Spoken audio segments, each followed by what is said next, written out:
Hello. Hi, everyone. Welcome to day two. We didn't quite do the little intro earlier, but we are at day three. Day two. We are at day three of the Dragon Spirituality Summit. We're live at the Center on Halsted, located in the neighborhood formerly known as Boys Town, I guess. That's in Lakeview. So glad that you are here in the building and those who are watching us on the live stream. We are getting ready to do our one panel of the day, and this panel is Drag While Sober. And so we do have three folks here who are people in recovery. I'll let them tell you about them. But we have Linda Summers from San Francisco. We have Imani Recovery from Chicago. And then we also have in the live stream, or if you're in the building, it's behind me. We have Trowtower, who is in San Francisco. Bye. Hi everyone, my name is Linda Summers. How's everyone doing? Oh my gosh, so happy to be here. And hello, everybody. My name is Imani Recovery, and I am very, very excited to be part of this panel and talking about how we have so much fun in drag and in sobriety. And hey, everyone, I'm Trowtower, beaming in from San Francisco. Very happy to be here tonight. And this is the earliest I've done drag in a long time because I'm 2 hours behind y'all.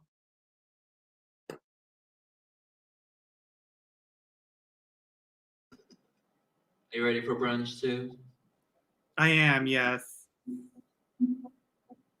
So I think what we're going to do is we're going to basically share a little bit of our stories, experience, strength, and hope, give you a little bit of background on ourselves and drag, as well as our recovery, and tell little stories there. And then maybe we'll just have a conversation with each other back and forth and ask some questions, and maybe, make room for you to have some questions for us as well. So would you like to start and lead us off? Sure, thank you. All right. Well, my name is Linda Summers, and I have been in recovery for about 3.5 years now. And I actually started doing drag in sobriety, so it's only been almost 3.5 years.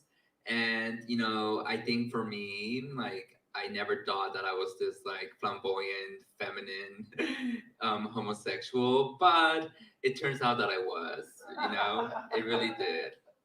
I started doing drugs, and I started kind of dabbling into all of that in my early teen years, and it took about for me up to the age of 22 to realize that I had a problem and I needed to stop.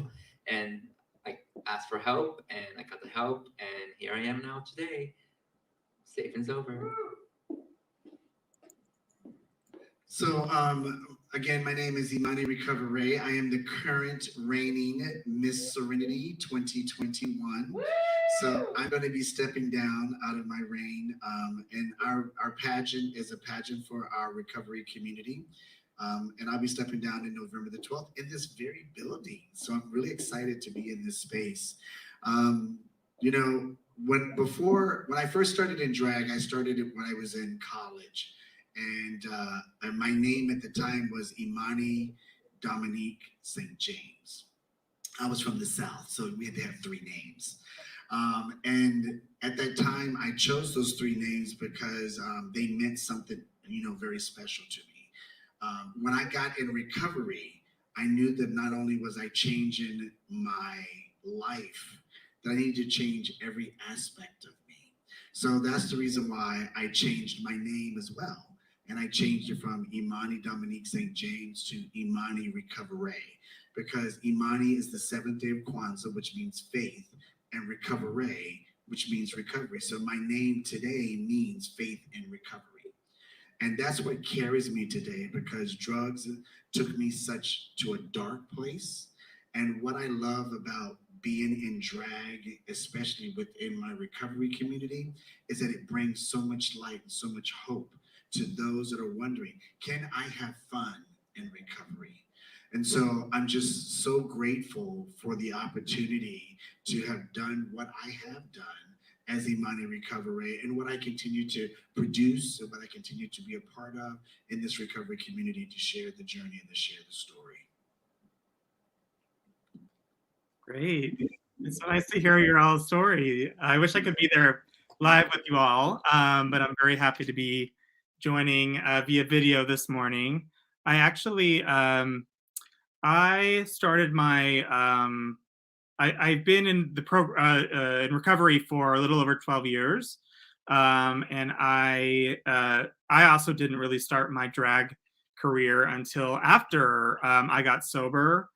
And I think a big part of that was because you know, when you have an addiction, that tends to take over your life, and that was certainly true for me. And it wasn't until I got sober that I had the time, the effort, the energy to really sort of explore the creative side of my life. And that's something I always talked about when I was drinking, but I was never able to fully devote time to staying sober. And once I did that, it was this sort of world got unlocked for me because here in San Francisco, a lot of the queens here are sober. And so I always knew that I was interested in drag. And so I started right away, actually, about 12 years ago, performing as backup dancing for some drag queens. And then eventually I took the leap and put on some makeup myself. I hope I look good this morning. And as soon as I did that, it was such a sort of sigh of relief. You know, when you're in an addiction, you really struggle. And you think that if you get sober, you're never going to have fun again. And I was able to sort of explore, you know, having a lot more fun, being creative, you know, dressing up, putting on a wig, dancing with my friends. And now it's such a big part of my life. It's a really important element, actually, of my recovery is being Sue. And I'm very happy for that, actually.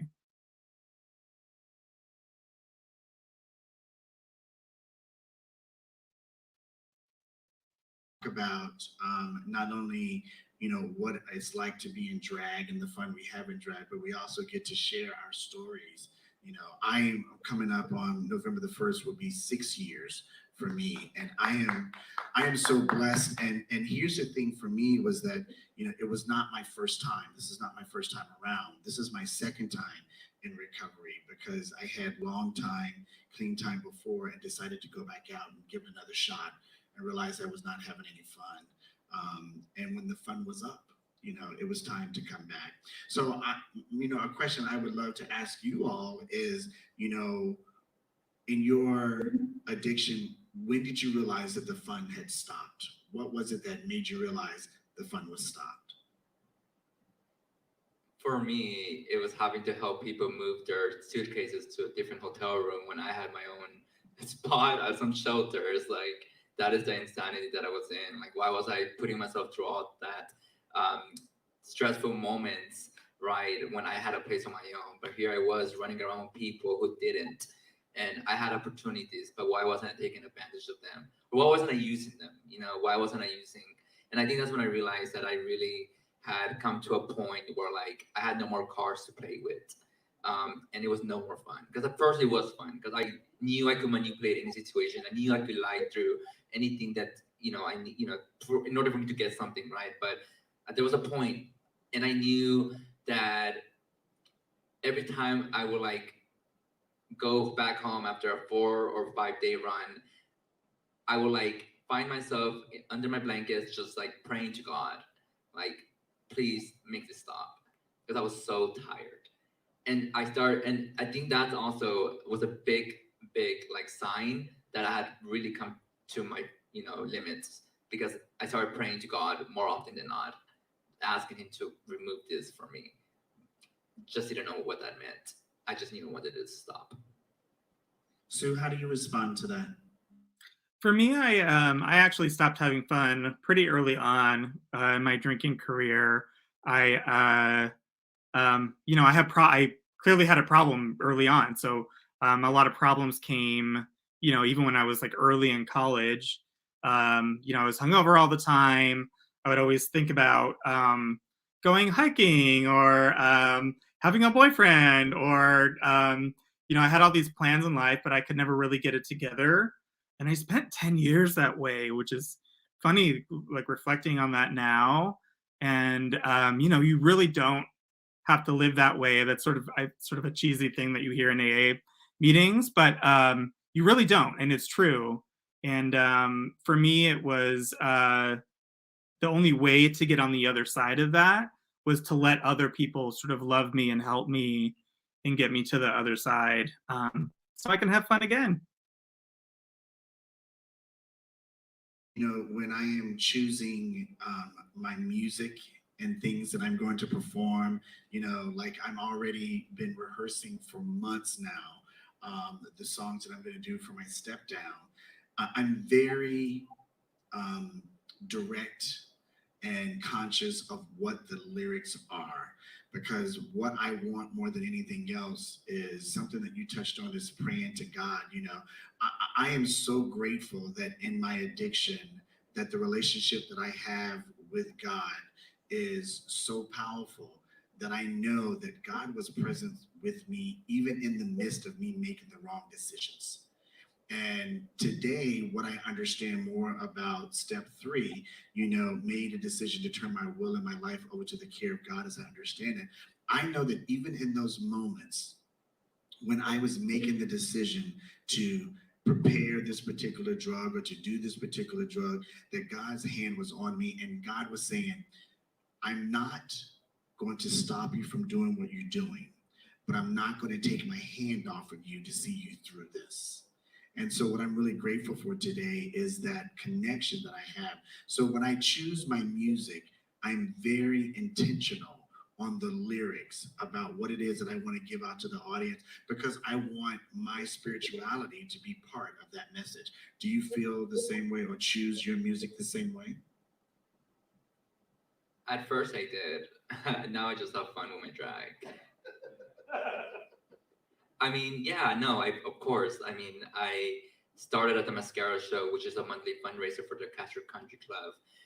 I had my debut there, and every month, whatever the theme was, I just thought, how can I relate this to the step that I'm on right now, right? How can I express myself, right? How can I tell people what I am feeling? Because outside of that, I was this like quiet little shy boy who just will go to a meeting and would run out of the meeting because I had something else to do. Because I was, that's what I did with my time. I put so much on my schedule just so I can avoid being very vulnerable with others. But drag kind of opened up the doors for me. So yes, I was very particular with what song choices I would choose because it really did help me to find my voice and to let people in. I love that. Yeah, for me, my higher power is sort of an energy that's all around us, and a big part of that energy is it always wants to bring good into your life. And so when I'm performing, I don't know if it's necessarily the song choices that I make, but it's really just through the performance. I definitely I'm trying to bring that energy into the performance, and I want the audience to kind of feel walking away how I feel on stage. Because when you're done with a number, you have all of this endorphins going and this energy, and it's such a great experience, and just sort of creating and having fun through art. But then I also want the audience to feel that way, and so just sort of bringing that positive energy all along. So when we do drag in our recovery community, I mean, in my opinion, just my opinion, that we have the best fans and audiences in our recovery community, because these are people who want to see us succeed. And I know one of the most powerful stories that was told to us was a person came, he was very new to recovery, and he came to the Miss Serenity pageant. That was his first exposure to drag and his first exposure to fun in recovery. And he's still in recovery to this day. And he said that changed his life. So when you are preparing for your fans and the recovery community? What's the thing that drives you to just go, oh, this is going to be so much fun? Sue? No, I love that too, because I mean, I had a similar experience myself, being, like I said, new and sober earlier on. I really got involved in the drag community. It wasn't as a queen myself at first, but I see that now, and I see Linda and I actually are part of the sobriety show here in San Francisco called the Mascara Show, which supports the Castro Country Club. And Linda's the current reigning Miss Castro Country Club. I was the previous Miss Castro Country Club. And one of the things that I found is encouraging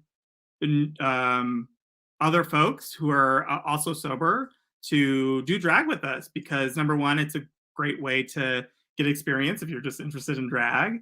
And number two, I think you get that true sort of support in its community building and having fun again with other sober folks in the program. And for me, it's always been, having fun, supporting each other, and also just getting over ourselves. Because sometimes when we first get sober, like the world is all doom and gloom. And so, for me, drag's all about having fun. And so I think flipping that for people and showing people, you don't have to always be stuck in that doom and gloom.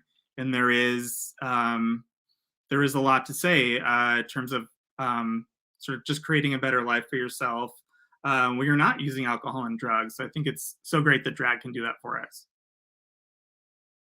I think that's so powerful, because a lot of times when we perform, like, even here in Chicago, we hold fundraisers and things in places where alcohol is being served, and people just wonder, are they really not using? Like, they're having so much fun up there and they're doing it drug and alcohol free. Like, that just blows people's minds out. And I think it's so powerful. So we talk a little bit about, how fun it is. What's the struggle? What sometimes is the thing that we struggle with when you're performing or getting ready for a performance, and we have that addict mind or that addict brain that kicks in? What's the struggle that you run into sometimes? Being my own worst critic. I think that for many years I allowed those negative those negative thoughts get into my head, and they convinced me that I was not good enough, that I was not lovable, and that I had nothing to give to this world. And to the point when a family member told me once, like, you're trash, I really took that, and I believed it. I really did. And so, yeah, I think that has been a challenge, is not letting those voices. No, actually, it's not even a challenge anymore. I think I've come to really believe, this is step 2 for me. Like, I really came to believe that a power greater than myself can restore me to sanity, and I feel like for me, that's really reframing the way I think about how I do things and why I do things. And I have found that just letting go, just not taking myself so seriously, is like the best way to combat those thoughts that come to mind, like say, nope, that hair is not in the right place. You forgot your lashes, but you know what? You still show up anyway, And that is what recovery has taught me. Just show up anyway. You always have a seat. I always have a seat. No matter where I go, I always have a seat. So that's how I deal with those challenges. I mean, and those are the challenges I face, I suppose. Sue, what do you think? For me, I think it was actually performing in bars, because I don't know, when I'm getting ready, going to the show, like, I'm so focused on putting my makeup on and doing everything right, that I just, it's almost like a meditative state for me, because I am pretty present. But then sometimes when I get to the bar, it's like, oh, that's what's happening tonight. There's a lot of drunk people around you, because I perform in shows outside of just recovery shows, and sometimes it can be hard if you're like, you're performing on stage and someone's really drunk, trying to like disrupt your performance or just hang all over you, or even just when I'm in the bar, but I'm not, I'm in between the numbers and I'm not performing. You just see it all around you, and a lot of times now I'll sort of when I see somebody who's clearly having a night, I'll say, or maybe a morning if it's a brunch show, I just try to remember that that's what I used to be like, and I sort of have compassion for those folks, and it's just a good reminder of like that's the reason I do what I do, and I put the work into staying sober because I don't want to be that person anymore in the bar who's a mess at 11 at an 11 a.m. brunch show that's just drunk for the rest of the entire day. So yeah, so that's what I'd say about that. Awesome. Thank you so much, because it's so inspiring, and I'm taking so much from you all, just sitting here and having this conversation right now, because I'm like I also can be my hardest critic.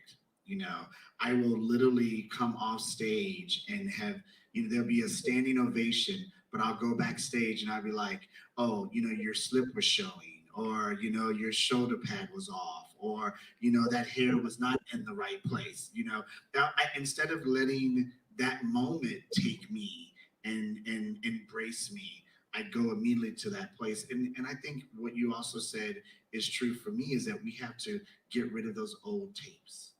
And that's what recovery has taught me as well. My recovery has taught me to get rid of those old tapes of damaging, things that were not in our best interest and not elevating us to our highest good. That now we get to create these new tapes, these new aspirations, these new ways of being able to say to myself, you are perfectly and beautifully made, period. There's nothing that anybody can take from that. There's nothing that anybody can do about that, because, my higher power that I choose to call God, really has made me to be who I am. I didn't know at the age of 13 when I heard the voice of God say, I created you as a Black gay man because I have work for you to do. I had no idea at that time that drag was going to be a part of it. I had no idea at that time. And I'm so grateful to know that when I was 7 years old and I was trying on my mama's shoes when she would run to the grocery store, I would crawl into bed and grab those shoes and walk around the house, that I was being prepared at that moment because I had a calling on my life. And as we sit here, the three of us today, and as those people who are sitting out in internet land and sitting here in the audience with us, we have a calling on our lives. And it's important for us to embrace that calling. And there will be tapes in our heads that will say to us, you can't be, you shouldn't be, we're not going to allow. Well, God allows. God created me. God put me here. And so I'm going to answer that call. I'm going to answer that call, and I'm going to allow that call to elevate me to my highest good. What's your favorite genre of music that you like to do when you're performing? You can go ahead, Sue. I'm curious what you're going to say, Linda. My favorite genre is Broadway. I'm sort of a camp queen. So I get to live my life pretending like I'm on stage on Broadway when I'm really not. And that also, I feel like music has been a big part of my recovery. And so being able to sort of, when you're performing, you have to like memorize the song and listen to the music a bunch. And it's another way to sort of connect with my higher power as well, just through the music. What do you think, Linda? I think you're a great campy queen. You always come with the choreography. I do, yes. You're a great backup dancer. Yeah, I'm her backup dancer for next week. She's competing in a pageant. But yeah, no. For me, I don't really think that I have a particular genre. But I have some artists that I love to do, like Gloria Trevi, Monica Naranjo, Alejandra Guzman. They're all female singers, Spanish singers, and I think that for me, like, it's important that I do Spanish songs, because for so many years I thought that it was wrong to be Hispanic. I thought it was wrong to be queer. And so those females, like their songs are so self-empowering. And like, I feel like I have to do those songs, you know. And I think if I don't really, again, I don't really think I have a genre. I just go for whatever artists I feel are embodiments of love and strength and determination. And I feel like, yeah. What about you, my love? I grew up in the Pentecostal church. So, people will call me the gospel queen because I'll pull out a gospel in a heartbeat. Give me some Yolanda Adams, some CeCe Winans, Whitney Houston. Those are the ones that I have a tendency to go to. But what I'm finding lately in my drag, when I do perform, is that I'm finding the words that have the message. That's what hits me. Like, I'll hear a song somewhere and it won't be anything with gospel, but it'll have this message and those lyrics, and I'm like, oh, that's good. So in my playlist, I have different playlists in my iPhone, and one of my playlists is fun drag. So that's where all of my drag numbers go into that list. And so, it just keeps getting bigger and bigger because I'm finding myself expanding. And as I'm expanding in my recovery, I'm finding myself expanding in my drag performances as well. Yeah. If you had a person who was new to recovery and they were interested in stepping into the world of drag, what would be your advice that you would give to them? Call Trowtower. No, I'm kidding. I mean, my advice to a lot of them, as Miss Castro Country Club, I have had the honor to sort of help a lot of people do drag for the first time in the last 3 to 4 months. And it's been really wonderful to see them do drag for the first time, right? They do it for the pictures, right? And for the, one moment, whatever. But, hours or days before the show, they do reach out to me and they're like, I'm so nervous. What do I do? And I just say, let it go, trust the process, let us love you, it's going to be such an amazing time, and I feel like that's what I needed to hear when I first started doing drag, not to take myself so seriously. And I think anyone who does drag for the first time, it is a nerve-wracking experience because you want to be accepted. We all seek acceptance in one way or another. And I just, for anyone who's thinking about doing drag, I just say go for it and have fun. And again, let us love you until you can start to see what we see, and yeah, what about you, Sue? Yeah, I would say, well, first I would say, Linda and I hosted the same show. I did it last year. She's doing it this year. Last year, I think the entire year, maybe I had two brand new queens the whole time. But I'm very appreciative of my friend Linda and very proud of her because I feel like at every show, there's like 2 or 3 performers at every show who are new. And it's just so fun to see them living their life and just having fun. But the advice that I would give would really be do it when the time is right. Somebody was supposed to do it last year during my run as Miss Castro Country Club, and it was the night of the show, and they had to back out because they were still struggling with their addiction. And I just told them, folk, get sober first. That should always be the first step. And once you get a little bit of time, then you can sort of experiment and do some more fun things. But it's nerve-wracking especially if you've never performed, to get on stage, wear a wig, wear heels. So it's not for everyone who's brand new. Some people maybe who've done drag before could do that who are brand new. But I always say, focus on yourself. Just like RuPaul says, you got to learn to love yourself before you can love anybody else. And that's so, so true. And so I always tell people, the first time actually I was supposed to do it, I backed out too, because I just wasn't ready. So do it when the time is right. You don't want drag to take out either. But it can add a lot, but you sort of have to be at the right, in the right mind space. That's awesome. Thank y'all so much. I think what I do is I make the space. I create the space for those that want to do it. In fact, we have a wonderful, one of my final fundraisers. I'm doing a selfless plug here. One of my final fundraisers as Miss Serenity 2021 is we're doing Spectacular Soberween. And the entertainment for the evening is going to be people performing in drag for the first time. And my husband is one of them, and I'm really excited because he's also in the program. And the wonderful thing, and I say the husband because we just got married August 19th, so we're newlyweds. But I wanted to create a space because I know how much fun I have when you get into face and it's baking. That's a terminology in drag. Look it up. When it's baking, it's almost as if Imani takes over my body. Keith steps aside and Imani comes in and says, "I'm here now." So I know how much fun it is to get into makeup, to get into hair, and then to step into that outfit, and then to be ready to go out and perform. And so I just wanted to create a space for other people to have some fun. And what better time to do it than Halloween? Everybody's in a costume already. So let's just make it a creative space. I love creating opportunities for people.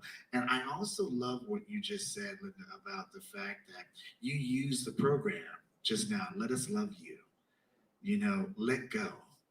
Enjoy it. That's what we tell each other every single day in the rooms of recovery is we talk about letting go. Let us love you till you can love yourself. Trust the process. Those are words of wisdom that truly have, helped me in my recovery for sure. How are we doing on time? Are we doing good on time? Okay, good, because we can talk forever. We have reigning queens here, so we can talk forever. When you are preparing for an event, what do you lean on the most, especially in recovery when you're preparing for an event? What do you lean on? Do you lean on your sponsor? Do you lean on your friends in recovery? Who or what do you lean on the most? I can't lean on my sponsor when I sponsor myself. I'm kidding. I'm kidding. No, kidding. Sometimes slowly. No.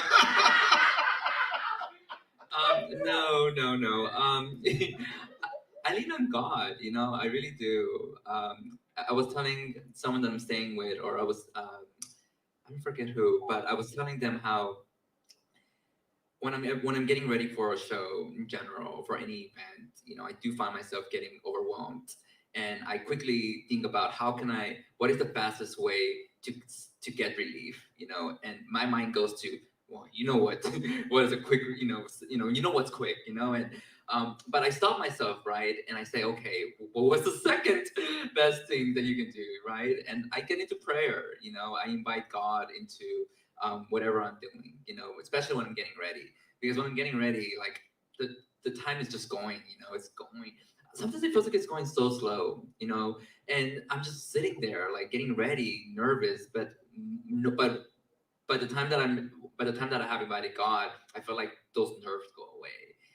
So I lean on God many times for mostly everything, I think. And of course, people, but people disappoint you, so you can always trust them. You can always trust them. No, I'm kidding. But I love, I lean on friends, I lean on the program, I lean on most anything really on this couch. I don't know. What about you? I have to say that I truly do lean on my sponsee family. I lean on my sponsee family because they're the ones who will tell me the truth, whether I want to hear it or not. They're the ones who will say, girl, that was a mess. That was a hot mess. Or they be like, I never heard that song that way before. So I really lean on my sponsorship family, and I lean on the community as a whole. We have an opportunity here in Chicago. We have a phenomenal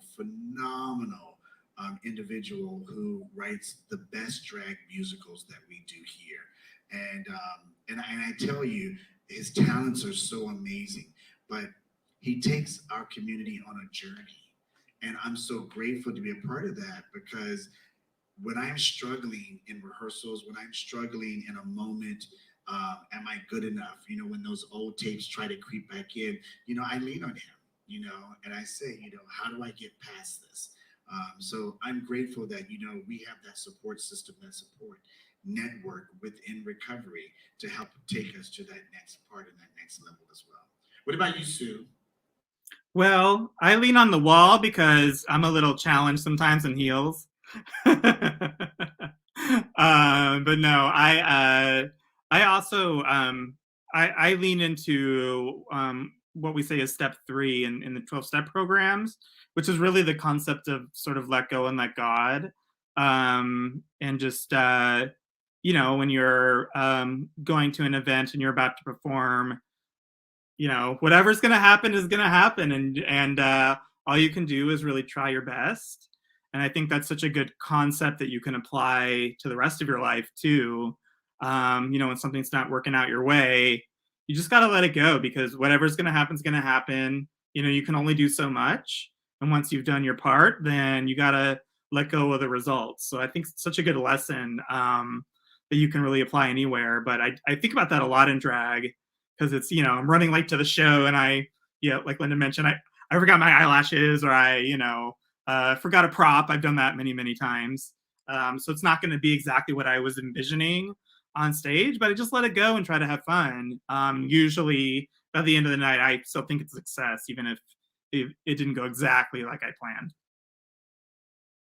So what's your message as Linda, as Sue, and I'll answer the question too. What's your message in drag as you perform in recovery? What's your message?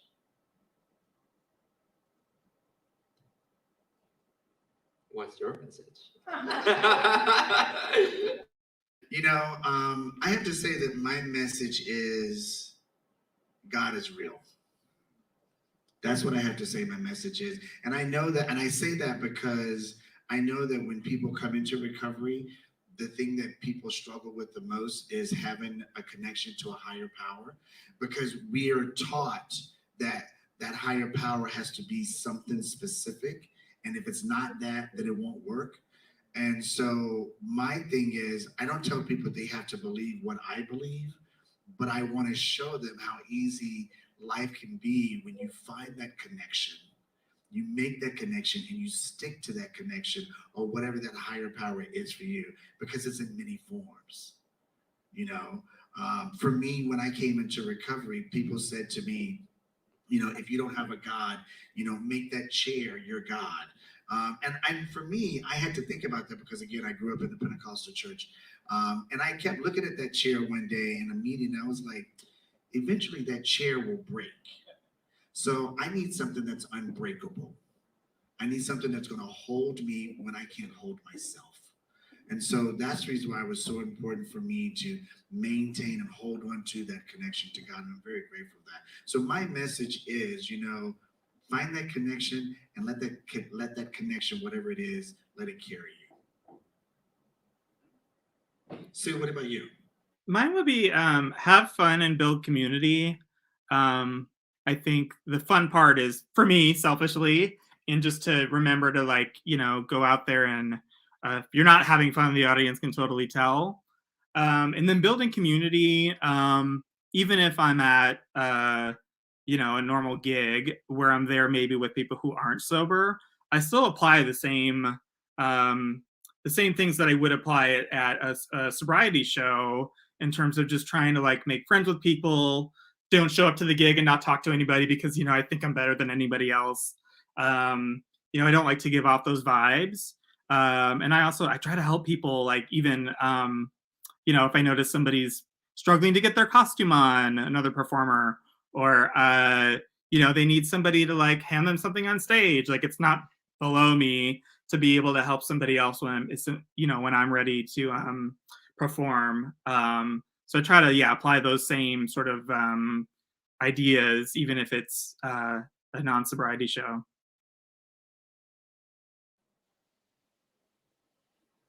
I would say, thank you both so much for sharing that. I can relate.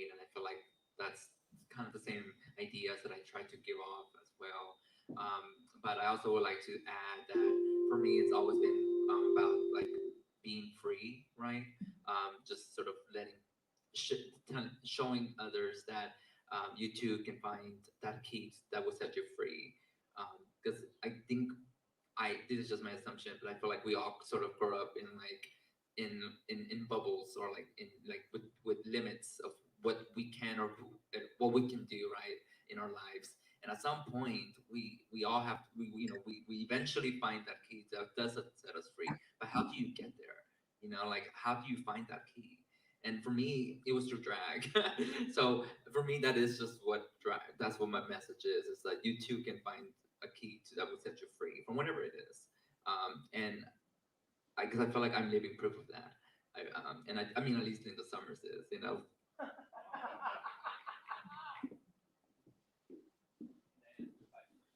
Oh, sure. Let's take some questions. We love that. Hello.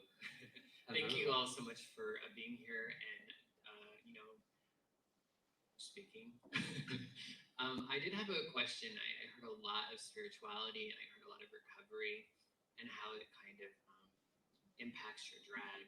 I'm curious, what has drag done for your spirituality, your connection with God, or whatever it is that you believe, or your recovery? What would you say drag has brought to you? For me, drag has brought me even closer to God and to that, remembering that calling on my life as a young boy. Um, because, I never heard the words that were positive around being gay. It was always sissy, faggot, those types of words. So drag has allowed me to tap into that feminine side of me and have fun with that and be okay with that. Because I was told as a young kid, stop walking like that, stop sitting like that. Now, today, as you can see, I cannot sit in heels without my legs crossed, because that's how the Pentecostal women did it in church.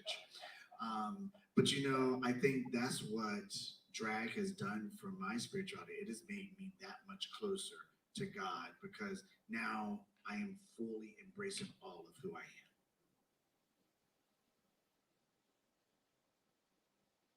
Yeah, I agree with that. I'd say it helps.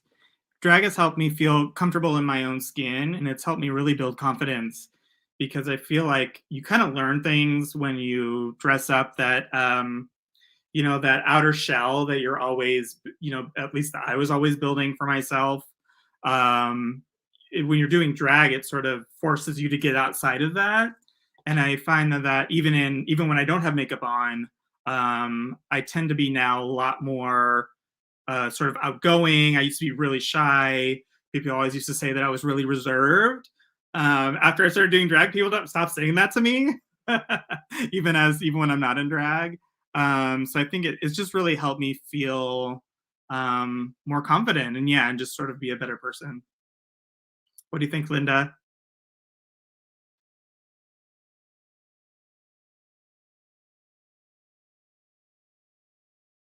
Practice some of the old things that was taught to me at a young age, to be a mentor, right, to uplift others, to be forgiving.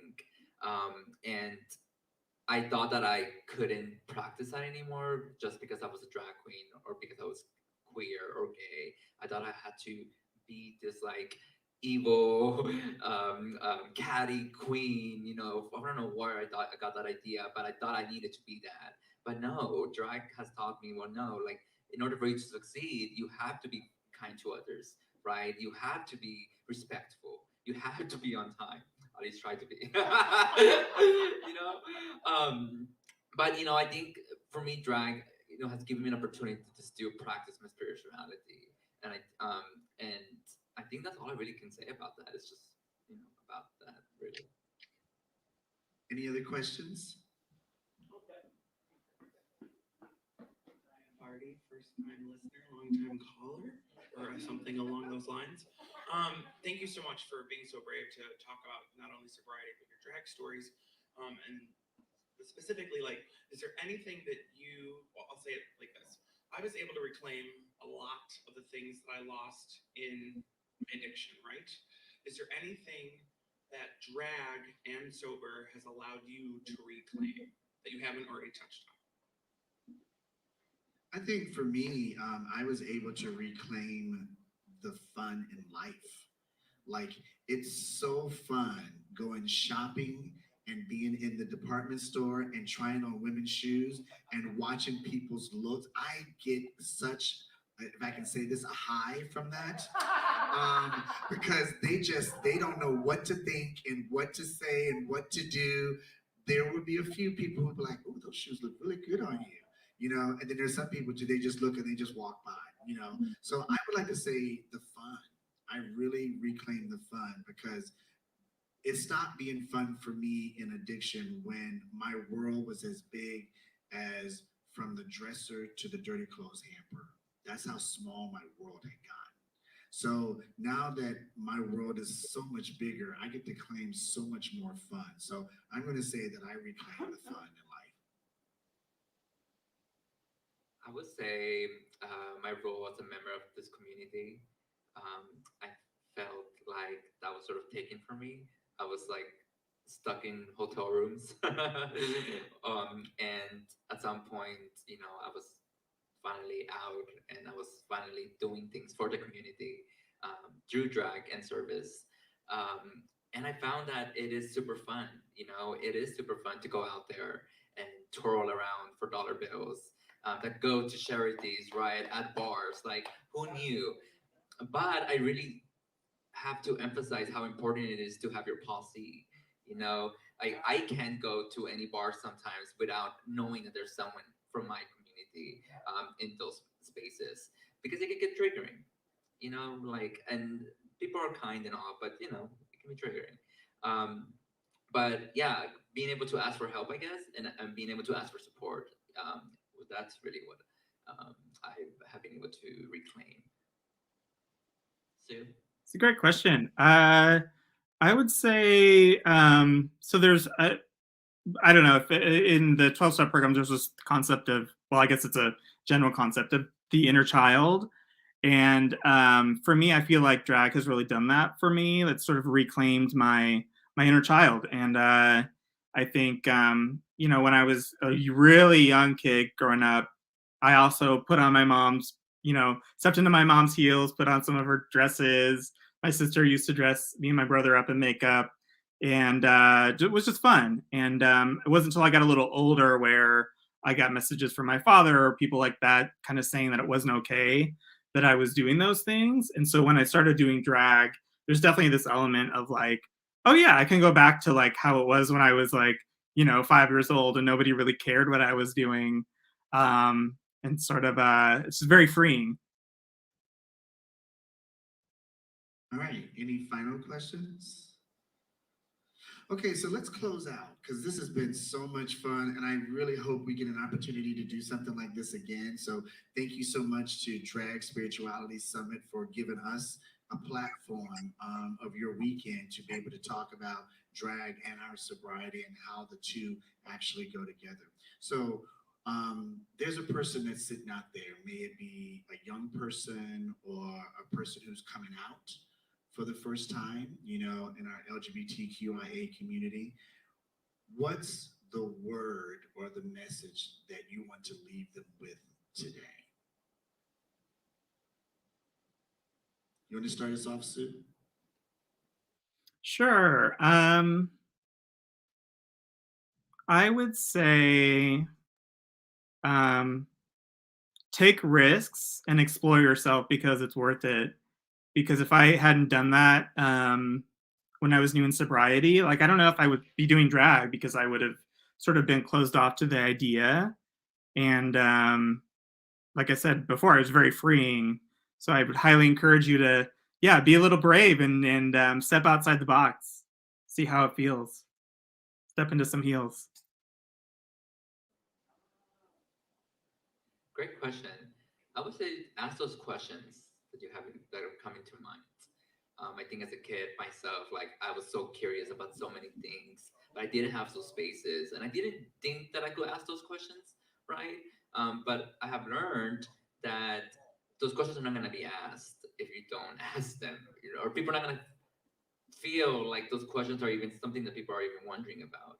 And I feel like to the kid who's sitting over here, perhaps I would say, ask those questions. You know, just love yourself, I suppose. I know that's hard as a kid to even like comprehend, you know, like love yourself, what? But I feel like if you ask, how do you love yourself, right? How do you start to, how, and, you know, I don't know. I just feel like asking questions is like the advice that I would give to any kid, especially for those who are coming out. Like, where do I find community, right? How do you respond to this? To what should I even react to this? I don't know. Like, you know, ask questions. And you know what I would say to whoever this is for, um, enjoy life. You know, drugs, alcohol, whatever our addiction is, took so much from us. So we can reclaim that back and enjoy life. So find your fun.